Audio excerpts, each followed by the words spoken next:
Welcome to FarmCraft. I'm John, and this is part 2 of a video on building railings. If you haven't seen part 1, you ought to go watch that now, otherwise this is not going to make any sense.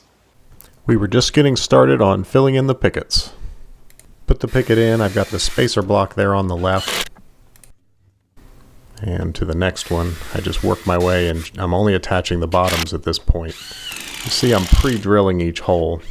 When you work with wood like hickory that's so hard, you have to pre-drill because your screws will just break.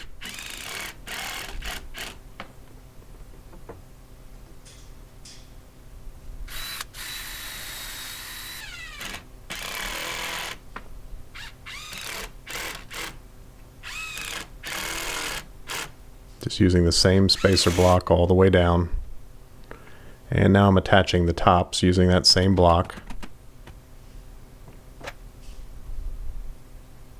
Pre-drilling again and just screwing straight down through the top rail. The way the pickets are captured in that groove prevents them from rotating, plus the angle at the bottom also serves to prevent that. And I check with a level periodically to make sure I'm not getting out, and I adjust slightly as I'm doing the top attachment.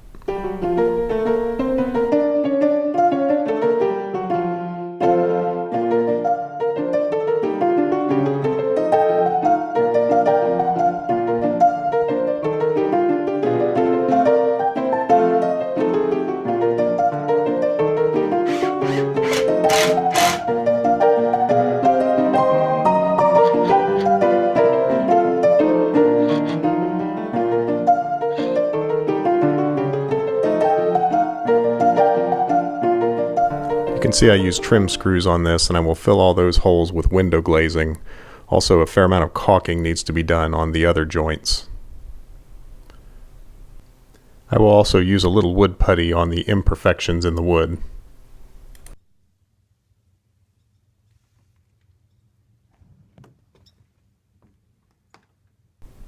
Nice thing about hickory, it's pretty strong. So I sealed the ends of those bottom rail, top rail, same thing, and now I'm working my way across with the pickets. I wish it went this fast in real life.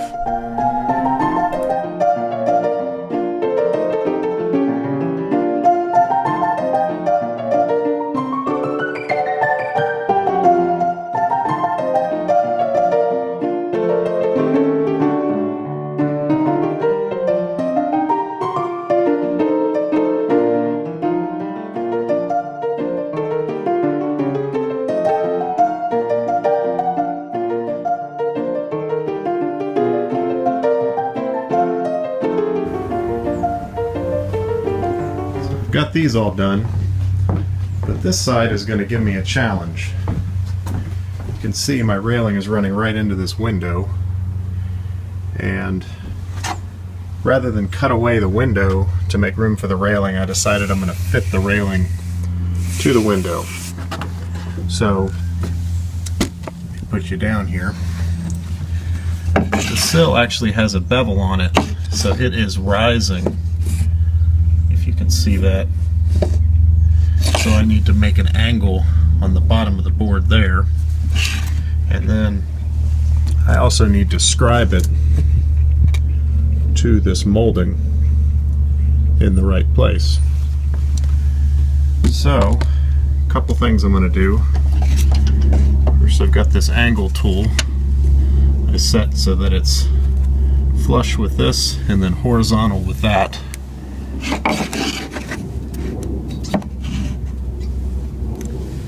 So that's my angle that I need on the bottom. That's what I need to take off. So in order to scribe this, I'm using this piece of scrap because the other end of the board goes up against the post.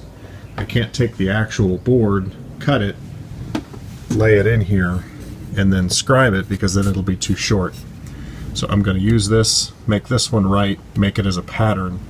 Then I will do the end of the real board and then cut it to final length on that side where it's just a square cut. So in order to scribe this here is my longest dimension. So I'm going to set my compass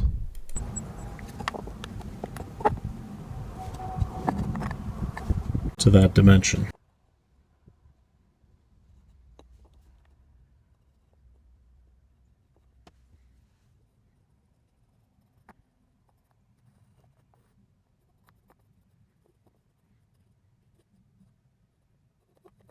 Now that's going to get me close, so I'll cut that out and then I'm going to see how it fits and then do some fine adjustments.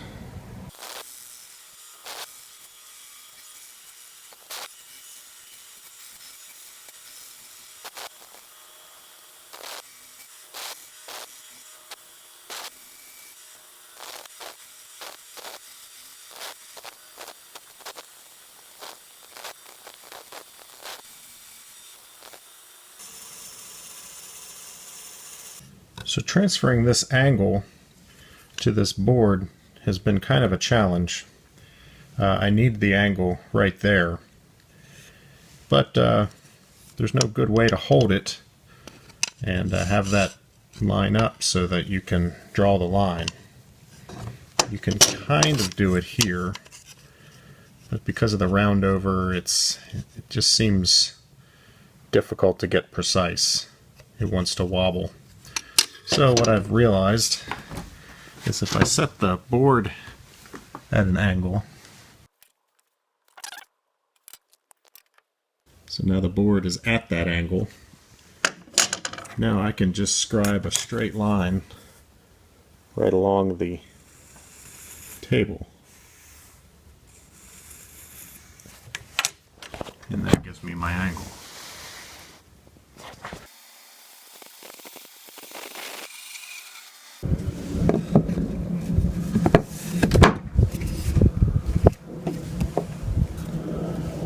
Alright, that fits pretty good. Gap's a little bigger than I would have liked there, so on the real one I'll try to leave a little additional wood there.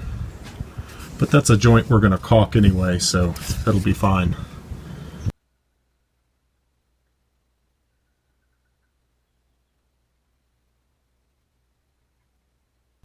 I transferred that pattern to the end of this board off camera.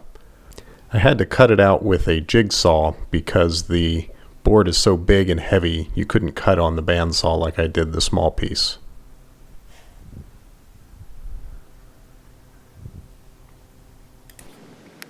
Here are the details for each board. The bottom rail is 1 3/4 in this dimension. It's 4 inches in height. This right here is 1/2 inch.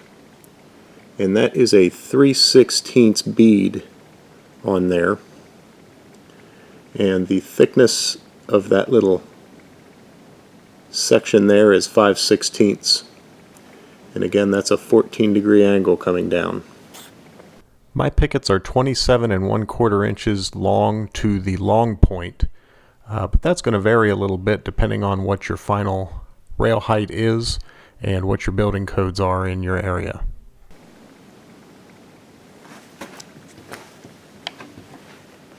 The pickets are 1 1/4 inches wide